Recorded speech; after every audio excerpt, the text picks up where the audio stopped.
Shalom, aloha, my dear friends on Kauai. We are gearing up for Rosh HaShana. Rosh HaShana begins next Monday night. Tuesday and Wednesday is Rosh HaShana. It's a 2-day event. And I wanted to just share with you a thought as we prepare ourselves for Rosh HaShana for the New Year 5786. Rosh HaShana means different things for different people. For some people, it's having brisket on the Rosh HaShana dinner. For some people, it's apple dipped in honey.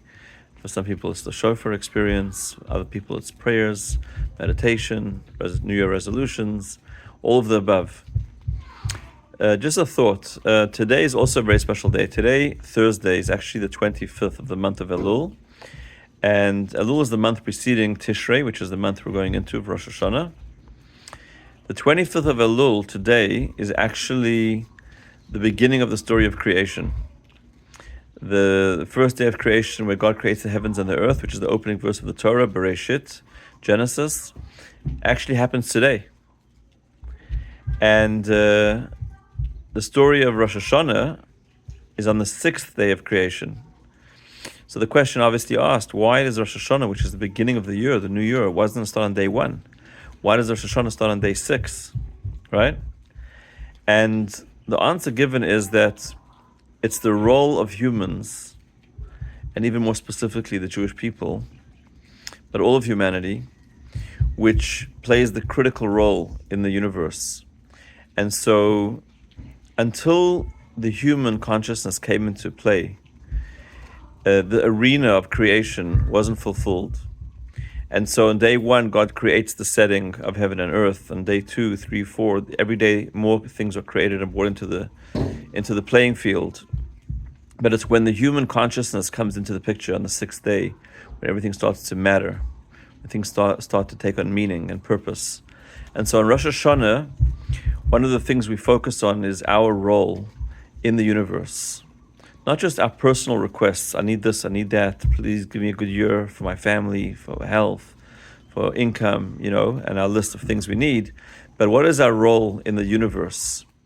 And obviously that's a big thing, but if you narrow it down, each one of us is actually assigned a specific corner or space in this universe to bring that consciousness to.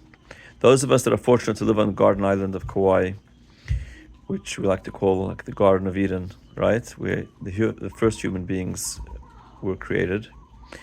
We have this beautiful, beautiful island that we live on, and it's our privilege and responsibility to bring the consciousness, the divine consciousness, to this space. And on Rosh Hashanah, we think about our purpose in the world and our being conduits for bringing a divine light into this world. And that's part of what happens when we blow the shofar, is the meditation of us acknowledging, as did our ancestors, the first man and woman, Adam and Eve, on day 1 of their creation. They looked around at the beautiful universe and they gave praise in awe of the Creator. And so we do the same thing.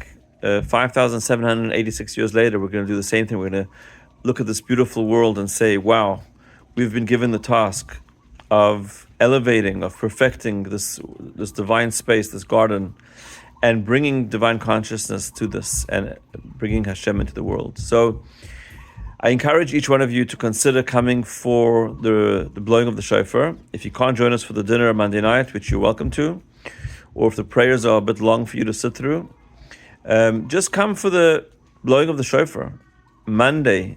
Tuesday, 12 o'clock. Wednesday, 12 o'clock at noon. We'll try and aim for around noon. We'll have the shofar ceremony. We'll try and have a meditation beforehand and set the intention. And come for that. Come for 30 minutes, 12 o'clock on Tuesday. I'm going to blow a shofar now just to get into the spirit. We have a custom to blow it every single day of the month of Elul. And so I'm just going to do a little shofar blast now to get into the zone. But I want to encourage you to come Tuesday at 12 o'clock to the Kauai Jewish Center to participate in us collectively and individually getting into the zone of the new year, drawing down the blessings for the coming year, and putting us in the right position in the kavanah, the right intention and inner space for being the conduits of consciousness and holiness and godliness in this world, in this beautiful place. So here we go for a little shofar blowing.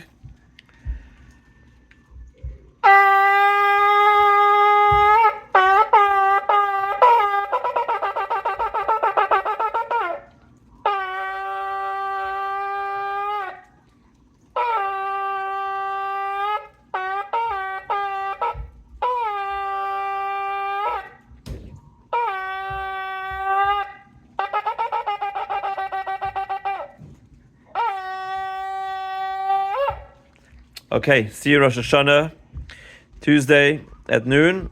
And if you're joining us for the dinner, please RSVP. Shana Tova Mutuka, may it be a blessed year for all of us. May all the negativity of this year come to an end. And may we turn a new page in our shared and individual destiny. And see you soon. Shana Tova.